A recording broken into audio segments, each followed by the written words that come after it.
Hello, my name is Anna Antolin from Troupe 2808, and I constructed a piece for Jocasta from Sophocles' Oedipus Rex. Oedipus Rex is the classic tale of Oedipus, who is destined to kill his father and marry his mother Jocasta. The play is known for its major theme of fate versus free will. However, there is also this embedded concept about reason and passion and how characters use those to approach their life, their choices, and how they interact with the gods. I wanted to focus on that when designing for Jocasta. It was one of the most passionate and lustful characters of the play, even to the point of fault. The way I wanted to portray her as this passionate and seductive character is both through color choice and fabric choice. For color, I chose a combination of three reds. I chose red not just because it's this classic manifestation of passion, but also because within the play there is a ton of Dionysian imagery.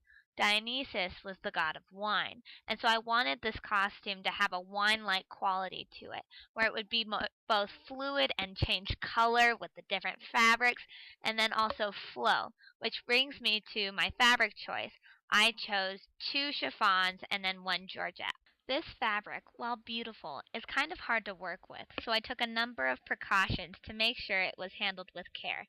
The first was to always use a sharp, thin needle to prevent runs in the fabric, and the second was to use French seams to prevent inevitable fraying and also create a clean inside. The first step of this project was to pick which patterns I wanted to use.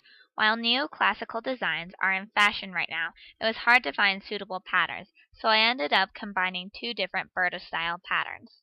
For the bodice, I chose to use a vintage-inspired dress pattern with a beautiful drape in the back. I had to make a few alterations to the pattern, specifically removing the front darts and replacing them with gathers, and raising the bodice skirt seam from the natural waist to an empire waist.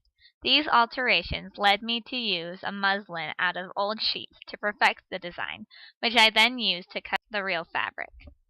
For the skirt, I used a two-layered, gently gathered wrap dress that seemed quintessentially Greek, with no drastic changes made.